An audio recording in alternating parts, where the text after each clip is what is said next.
Hi, this is Eric from Sensory Dad, and I wanted to follow up with you guys about the importance of instilling self-confidence on a daily basis in your children, especially with the sensory aspect of, the challenges they have.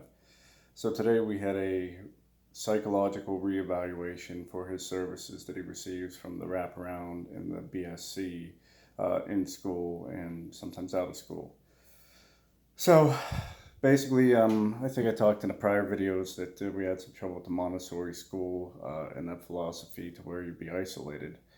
And what we saw was a real downgrade in his confidence. You know, kids at a young age normally have that unfettered confidence or lack of a fear of failure. They just attack things, and Leo did that. You yell, "Hey, be careful! Don't do that!" And of course, they say, "I can do it," and you walk over and I'm like, "Oh, I can do it by myself." No matter what it is, climbing, running, playing with something they shouldn't be, and that kind of disappeared, and we saw a lot of self-doubt, uh, self-deprecating comments, to where, you would get a frank discussion with him and he would say, "You know what, Dad, I know I'm a bad kid," because he would get in trouble all the time. And that's really hurtful to hear, that's his opinion of himself. So we've been building him up nonstop. So during the Psych eval today, it was virtual when I had to hold him out of school for the morning. And mostly good answers, stuff that I would expect. He likes school, he likes to be around other people, stuff of that nature. But, he still believes, when asked by the psychologist, most things that you do you feel like you do them well, or do you feel like that you do them wrong? And he said, "Well, I feel like I do most things wrong." So no amount of praise is going to fix that overnight. No amount of rewards or anything like that. That's something that we need to work on every day with our kids, to let them have that positive reinforcement. And even when it's a negative, we need to flip that to, look at the positive attributes of any behaviors. And that sounds easy. It might not sound easy. I don't know, but it's not. Um, so, that's something to focus on. So how we did focus on that is we do a lot of hiking and a lot of outdoor stuff, and I try to post videos. I posted a video about multisensory that you guys can check out, to where we had him climbing waterfalls, to where it's wet, it's hot out, and then it's cold near the water when you get out in the shade. And all these multisensory things help to build him on a daily basis to overcome, the things that were debilitating at first, and now they're, "I don't like it, but I'll deal with it," kind of thing. So we take turns in leadership roles. We teach leadership to him. And in teaching leadership, it's not just you're at the front of the line for the hike.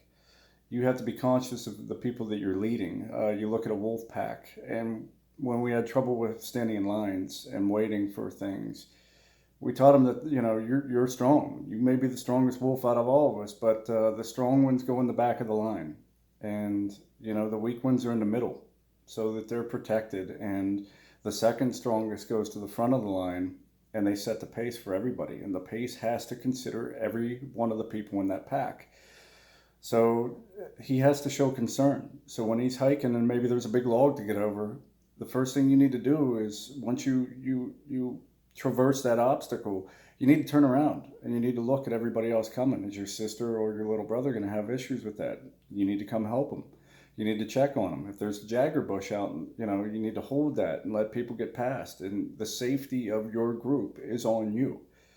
That has changed his self-confidence tremendously. I can tell you that, just in the interview today with the psychologist, he said, "I'm the nature boy in the family. I'm the leader," and he knows that's his responsibility. Now, the counterpoint to that is we have the other kids lead too. And when we do, I try to have a conversation with Leo. "Hey, you notice how your little brother just ran ahead, and he wasn't checking on everybody. What do you think of that?" He said, "Well, he should have checked on us to make sure we were okay. Maybe he should have kept a better distance," and see different management or leadership styles that he can compare and contrast his against. But it's got to be a one-on-one conversation with him. And sometimes it's on the trail when people, get separated a little bit and they're like, "Hey, what would you have done differently?" And when we have these frank conversations with him, more often than not, even at 7 years old, he's intelligent enough to understand that maybe I need to change what I'm doing because I liked what they did, and that was better for the group. That they waited, and that they said, "Hey, we should all stop here and take a break because it's a flat spot and there's no danger around." So that's one good thing, about instilling the leadership values, because it will carry over in different facets of their life. In school, the playground, any sports, which my kids hate sports, believe it or not, even though they work out almost every day. Um, that's fine. I don't care if they do sports, but they will learn, what they are, how to succeed in them, and hard work, the value of hard work. The other thing is, he adapts and utilizes things that he sees. So when I look at myself, that's why I need to take care of myself too. I need to look at my leadership roles and how I do things when it comes to all three kids.